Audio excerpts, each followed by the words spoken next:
Hey, and welcome to Matt and Jess TV. I am Matt Roast. And I'm Jessica Bun Bun. This is our Dexter Original Sin Season 1, Episode 3, reaction and review. For those of you unaware, Showtime actually put Episode 2 and Episode 3 up this week, so we have another episode to dive into. And this one is going to be juicy, everybody. It's going to be wild because hashtag Big Bad Buffy is here. Is Sarah Michelle Gellar the real big bad at the center of everything? Yeah, it's really interesting because you brought that up really early on in the premiere, that you were really suspicious that she might be the big bad that's going to end up by the end of this season, that Dexter is going to end up having to go toe to toe with. Now, I will admit, there's a certain part of this that just comes from inherent bias where I'm just sort of sitting back and being like, if I am a fan of this genre, or really television in general for the past 30 years, what am I going to want to see? It's to see Sarah Michelle Gellar go head to head against Dexter Morgan. So I've got that part of me kind of going around in my head, but there is an actual big piece of evidence here that suggests this may be true. I am not just pulling this out of my head because I want it. But before we get into that, be sure you hit that subscribe button. We are here all season long covering Dexter Original Sin. We're going to be back for Dexter Resurrection, seemingly coming next June next year. Yeah. We just love Dexter here at the channel. So definitely hit that subscribe button, stick with us, and thank you so much to everyone who has. Thank you guys so much. And now, here's what you need to do. Go into your kitchen, open up your box of aluminum foil, and put the tinfoil hat on. All right, we got that tinfoil hat on, Matt. There's a few pieces of evidence I want to get into here. Okay. First and foremost, and this is just sort of TV inside baseball semantics, whatever you want to call it. So there are a lot of people who signed on to Original Sin, and most of them are designated as series regulars, meaning they're in it for the long haul. Yeah. When Sarah Michelle Gellar signed on, she is a special guest star. That doesn't mean that she's necessarily going to be around for that long. So that in itself means a couple of different things to me. It means, okay, well, either she's quitting this job as Dexter's boss slash mentor, she gets killed, or she is the big bad. And what all of these justify why she's not going to be around long term. So I think we have to view all of this first and foremost with that in mind. Absolutely. I mean, is it possible that she was kind of like, oh, of course, I want to be part of the Dexter franchise. Yeah. But there's all these rumors that are like swirling around still about an idea of maybe a Buffy reboot, possibly, maybe, who knows? But that she was like, okay, I want to be able to be open. So I'll come on as a special guest. We'll see what you got for me. And if there happens to be more, then okay. And if there isn't, and I have to go off and maybe do Buffy, then I will go and do that. But the real is, I think you're right. I think she's going to be this big foil for Dexter. I mean, we saw this in episode 2 where she's kind of leading the charge on teasing him a bit, ribbing him a bit, kind of over his shoulder a lot, you know, with, oh, you figured out the blood splatter? Come here, other detectives. Let's hear our intern tell us how to do our job. And I know that there's a little bit of ribbing that does go on in every job that you're in, but that in particular, her making this huge spectacle of it, I was like, what are you covering up? Okay, so the second thing that's really interesting to me here is the people that are being affected by this big bad, if you will. Jimmy Powell, who's mentioned in these 2 episodes, is a kid. Yeah. And, you know, it's really sad. But one thing they kind of continually bring up here is that Tanya is very small. And that sort of negates any sort of people out there who would be like, oh, she wouldn't be able to overpower anybody. Well, it depends on who she's kind of going after. If she is the big bad at the center of this, like, it's this very dark and very twisted, but this is a very dark and twisted show. If you watch the original, you know what sort of people can be targeted, and it's like really all over the map. Yeah, and this is a judge's son, so we still don't know what the motivation is for taking Jimmy in the first place. No one's asked for any money. No one's asked for anything to be done yet. all that's happened is a finger has been sent to the station as the message, but it's like, okay, well, what is the message? What is it you want? Yeah. What is your plan here? Like, we don't know any of this yet. So they're focused on certain people. If they're like, okay, maybe it could be, you know, this group over here that's, you know, organized to be able to do something like this. But why? What is the reason for it? Or could it also be maybe something with Tanya and her position and what's been going on? We saw Maria come in today as well in this episode. Yeah.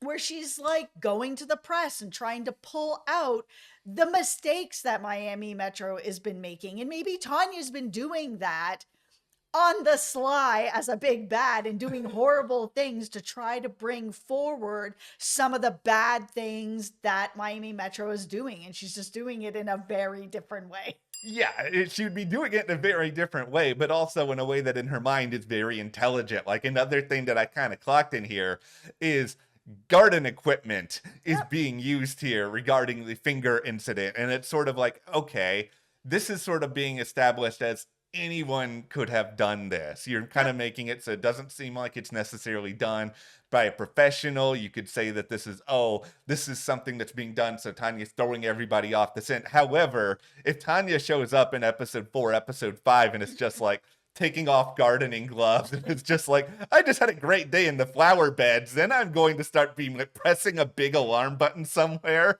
Well, the other thing that's really interesting too is where Jimmy is. Like, we had just seen him sort of locked in this dark room, and it was hard to kind of figure out where he is or what's going on. But the door was open just a little bit at one point, and he was able to kind of walk out through these hallways. It kind of looked like a black site. You know what I mean? Like, little bit. It felt like maybe government or somebody who's within the police force. Hello, Tanya. Yeah. That would have access to something like that. It did, and that's why it just feels like there's something really shady that's going on with all of this. Now, one of the biggest ways that I would kind of talk back at myself if I'm arguing about this theory is, okay, if Tanya's the big bad, like, how is this something that Dexter would never address on the original show, that, like, you know, the original person who mentored me turned out to be this horrible person? It's like, maybe he doesn't want to. Maybe it's something where Miami Metro, if they find out one of their own is in the midst of something like this, it's so terrible that they might just be like, we're never talking about this again. It's too awful. We all feel horrible. Let's just move on. Or maybe Dexter isn't the person that actually takes her down, but he's the person who brings light to it, and they decide to do something about it, because that is clearly a theme this season as well. I mean, Maria has been brought in because they are all protecting their own. You don't, you know, go after anybody else who's a cop. And she's out here in the press being like, nah, you guys are doing these terrible things. You guys are overlooking certain groups of people for no reason. You shouldn't be doing that. And now the commissioners brought her in to clean that up, to stop that from happening. Yeah. So with Maria coming in with that type of a story of, no, we're not just protecting our own anymore. That's not a thing that's happening. No, you're not going to overlook these certain groups of people. All of that stopping on my watch. And then you've got Tanya in the back, who's also been trying to do this, but in a different kind of way. Maybe it's all going to tie together where someone like a Maria is going to come in. Mm-hmm. Dexter might shine some light on it, and Maria is just going to arrest her. This is just big and juicy and interesting. And it's like, for Dexter Original Sin, one of the biggest questions we have been talking about from the premiere is, you guys kind of have to justify your existence in a way that a lot of shows don't, just because we already know a lot of Dexter's backstory. Yeah.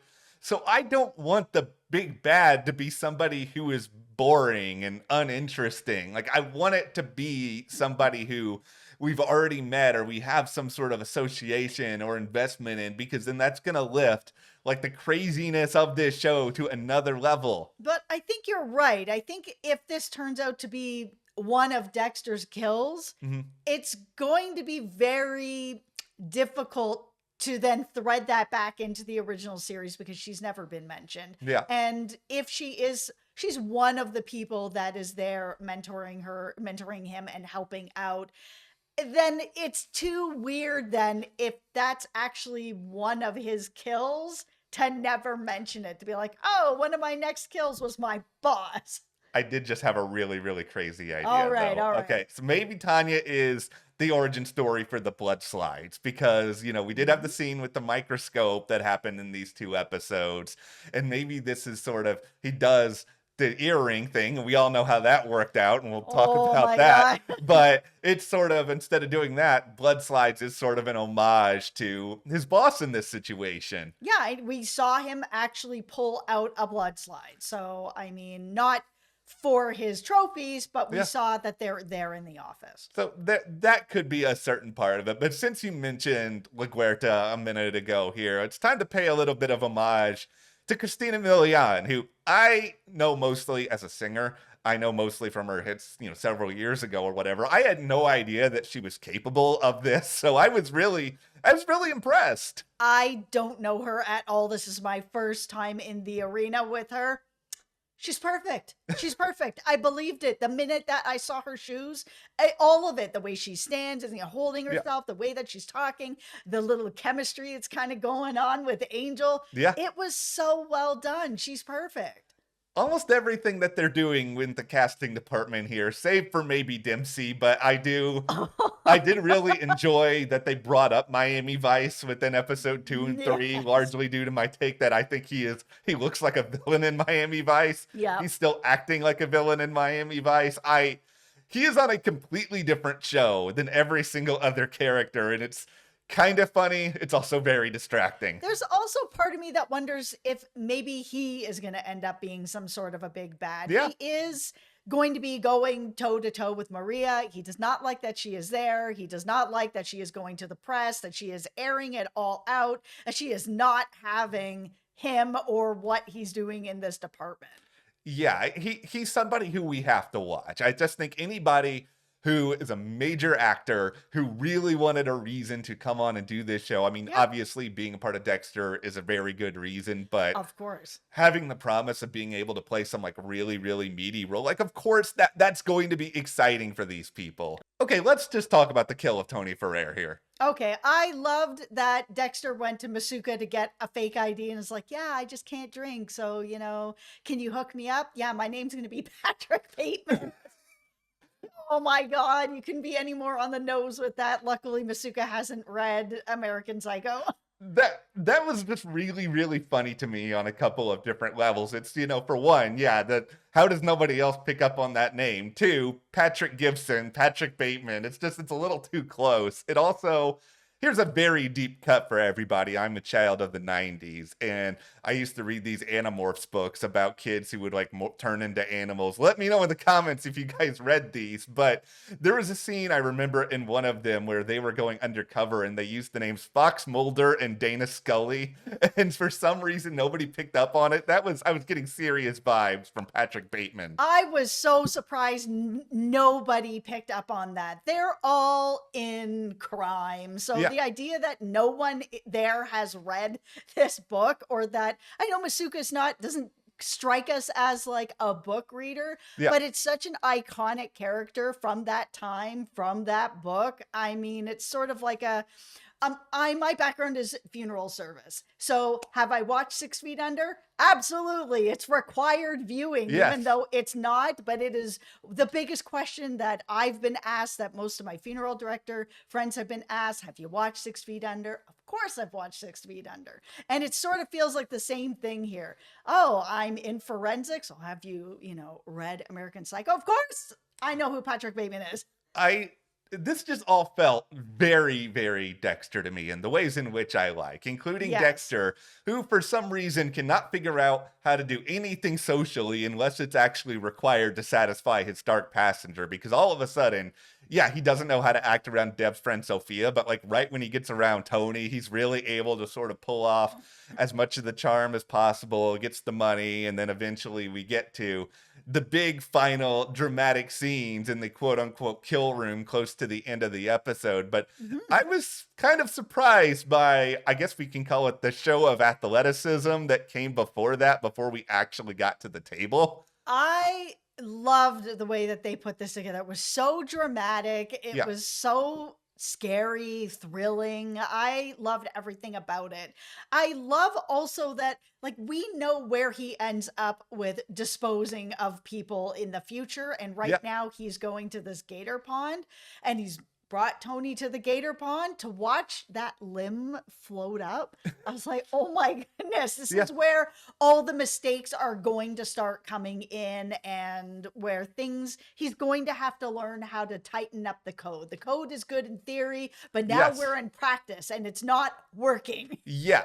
I want to see Dexter make as many mistakes as possible without, of course, bringing back the canon police that we talked about in episode 2. But if you can just make him flawed so that these specific things he does in the future make a whole lot of sense, because this is where we get into everything with Sophia and the earrings, because I found all of this endlessly entertaining as somebody who, one of my favorite things to see with Dexter is him try to get involved in romantic story arcs, because he is the worst at this in every single way. Except with Lumen. Okay, except we are both the only two inhabitants of Lumen Island, where we both think she was the perfect love interest for him. But even going back to Rita, I was always wondering, like, why does Rita stay with him? Like, what is he bringing to the table in all of this? Because he really sucks at it. Yeah, and he sucks at it here too. I mean, he needs to get these earrings back. Deb comes up with this plan. Okay, you're gonna buy these other earrings that she'll really like, and she'll trade out for the earrings. It completely works. She tries to kiss him. It doesn't really go that well, where he ends up giving her the fist bump. I endlessly love awkward Dexter. I love him as an adult. I love him as a young adult and in his 20s. He's so endearing for a killer. I know. It's just, you want to keep watching him. And I think that's why they were very, very smart when they started Original Sin and was like, okay, we want to make this into a big hit, but we need to have Clyde Phillips. We need to have somebody who knows Dexter inside and out. This can't feel like a knockoff or something that's strictly being done for money, because obviously it's being done for money, but we want something more here too as well. And this is it. Like, this is just very vintage Dexter, this awkwardness in relationships. We know he's had a really hard time with it. And I think all of us can relate to that, whether it's in our teens, 20s, you know, whenever in life, of trying to figure out who you are and how you're able to kind of fit in and not feel like an imposter. Because even though you've got Dexter, who feels like this for a very different reason, I think feeling like you don't belong is something that's just worldwide. Like, everybody feels like you're not really there. And, you know, do you really fit in or do you not really fit in? I think even the most popular people have those moments of like, am I really being authentic? Well, I just think that that's one of the reasons why this character, despite his awful deeds, is so popular, because there is that just native relatability to him, where yes, we may not all be harboring Dark Passenger and doing all these bad things, but we understand what it's like to be socially awkward or alone or struggling to figure out where you fit in. And like, they do a really good job with all of that. Now, the bad news.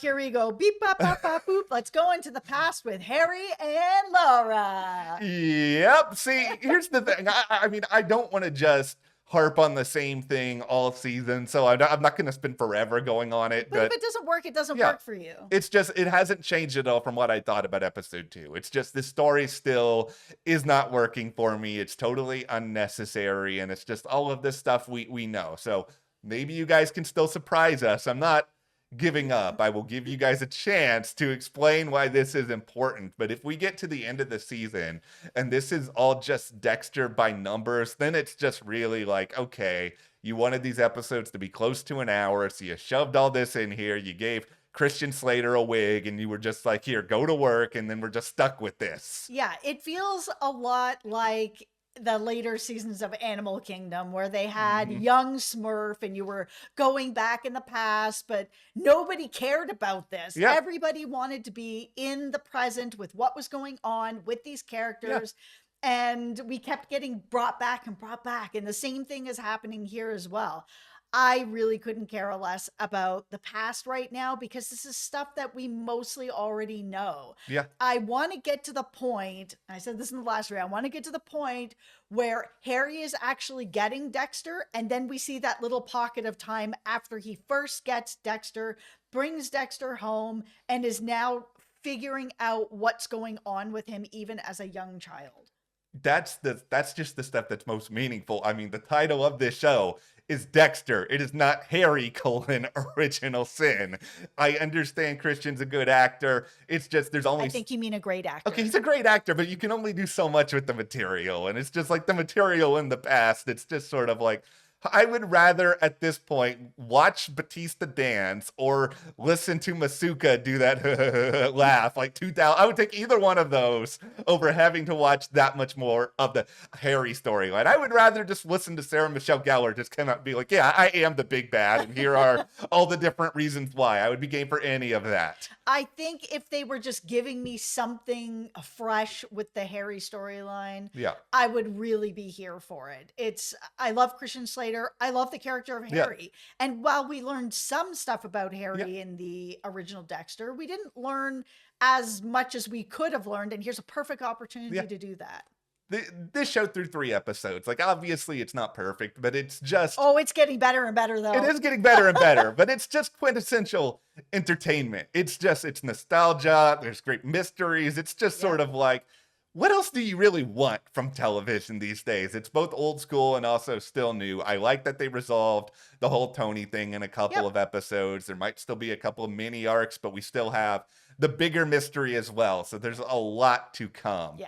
So be sure to hit that subscribe button so you guys don't miss anything more of Dexter Original Sin or Resurrection coming this June. And you can support us further by joining our Patreon. We've got a link in the description below for that exclusive video coverage there of Dune Prophecy. Thank you guys so much. We'll see you here next time.